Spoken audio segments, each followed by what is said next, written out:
여러분, 오늘은 남아시아의 두 핵보유국이죠. 인도와 파키스탄 간의 군사적 긴장이 정말 최고조에 달했던 사건을 자세히 살펴보겠습니다. 바로 2025년 5월 7일 새벽에 있었던 일입니다.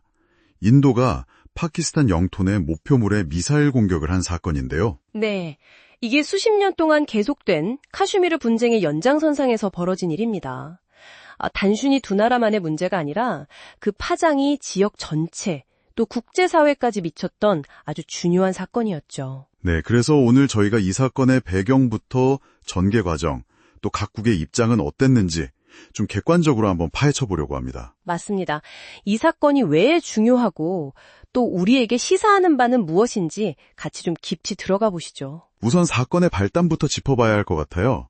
모든 건 2025년 4월 22일로 거슬러 올라가죠. 네, 인도령 카슈미르 팔할감이라는 곳에서 테러 공격이 발생했습니다. 참 안타깝게도 민간인 26분이 목숨을 잃었어요. 인도는 바로 이 테러의 배후로 파키스탄을 지목했고요. 네, 강력하게 지목하고 보복하겠다 이렇게 공언을 했죠. 물론 파키스탄은 즉각 우리는 관련 없다 부인했고요. 이런 팽팽한 긴장 속에서 결국 인도가 행동에 나선 거군요. 2025년 5월 7일 새벽 1시경, 파키스탄 현지 시간 기준으로요. 그렇습니다. 인도가 파키스탄 펀자브주의 아흐메드푸르 샤르키야, 또 무리드케, 샤카르가르 같은 지역들, 그리고 파키스탄령 카슈미르의 무자파라바드, 코툴리 이쪽에도 미사일 공격을 실행한 겁니다. 인도 국방부 발표 내용을 보면 테러리스트 캠프 9곳을 정밀 타격했다. 그리고 민간인 피해는 의도적으로 피했다. 뭐 이렇게 나왔죠. 네, 인도의 공식 입장은 그랬습니다. 하지만 바로 여기서 파키스탄 측의 발표가 완전히 달라요. 같은 날 파키스탄 쪽에서는 민간인을 포함해서 31명이 사망했고 46명이 다쳤다. 이렇게 발표했습니다. 사망자 수가 상당히 차이가 나네요. 네, 그리고 심지어 모스크를 포함해서 민간 시설까지 파괴되었다는 거죠. 인도의 정밀 타격 주장과는 거리가 좀 있어 보입니다. 그래서 파키스탄은 이걸 명백한 전쟁행위다 이렇게 규정하고 아주 강력하게 대응하겠다고 밝혔습니다. 자, 그럼 각국의 입장을 좀 더 명확히 정리해 볼 필요가 있겠습니다. 인도의 주장은 뭔가요? 인도는 그 4월 22일 테러, 이걸 명분으로 내세웠죠. 그 테러 공격에 대한 정당한 자위권 행사였다. 이게 핵심 주장입니다. 국내 여론을 좀 결집하고 또 파키스탄 내 테러 기반을 약화시키려는 그런 목표도 있었겠군요. 네, 그런 분석이 가능합니다. 반면에 파키스탄은 인도의 공격을 불법적인 침략행위다, 주권 침해다 이렇게 규정했고요. 국제사회에 인도를 규탄해달라고 아주 강력하게 촉구했습니다. 국제사회의 지지를 얻어서 인도를 압박하려는 의도였겠군요. 그렇죠. 동시 군사적인 대응 태세도 갖추려는 움직임이었고요. 실제로 국제사회 반응도 아주 빨랐습니다. 미국, 유엔 등이 바로 나섰죠. 네, 사건 당일인 5월 7일에 바로 유엔 사무총장이랑 미국 국무부가 성명을 냈죠. 네, 양측 모두에게 최대한 자제해라. 그리고 대화를 통해서 긴장을 완화해야 한다. 이렇게 촉구했습니다.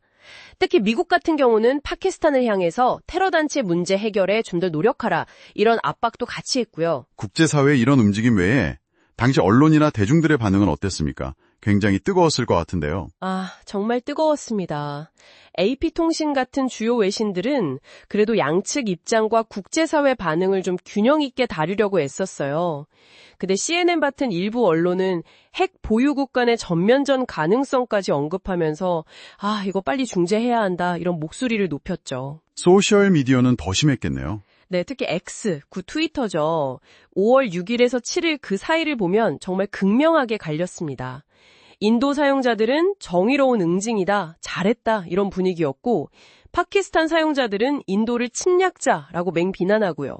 여론이 완전히 양극화됐죠. 그 과정에서 좀 확인되지 않은 정보나 영상 같은 것도 많이 돌았겠어요. 맞습니다. 그게 또 문제였어요. 가짜뉴스나 확인되지 않은 정보들이 막 퍼지면서 혼란을 부추기고 갈등을 더 증폭시키는 그런 우려가 아주 심각하게 제기됐습니다. 결국 핵무기를 가진 두 나라가 직접 군사적으로 충돌할 뻔한 정말 아슬아슬한 상황이었네요. 전 세계가 숨죽이고 지켜봤을 것 같습니다. 네, 정말 그렇습니다. 이 2025년 5월 7일 미사일 충돌 사건은 단순히 인도와 파키스탄 이 두 나라만의 문제로 볼 수가 없습니다.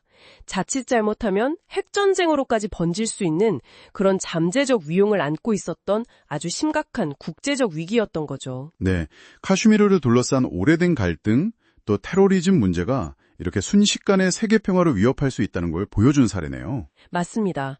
이런 상황일수록 정말 신속한 외교적 해법 마련, 그리고 투명한 정보 공유가 얼마나 중요한지 다시 한번 깨닫게 해주는 사건이었습니다. 네, 오늘 저희가 함께 살펴본 이 긴박했던 사건, 여러분은 어떻게 보셨나요?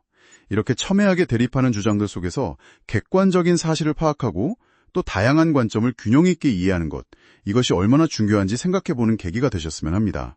그리고 한 걸음 더 나아가서요, 이런 지정학적 위기 속에서 평화를 향한 길을 모색하기 위해 국제사회, 그리고 우리 각자는 또 어떤 역할을 할 수 있을지 한 번쯤 고민해보는 것도 의미 있지 않을까 싶습니다.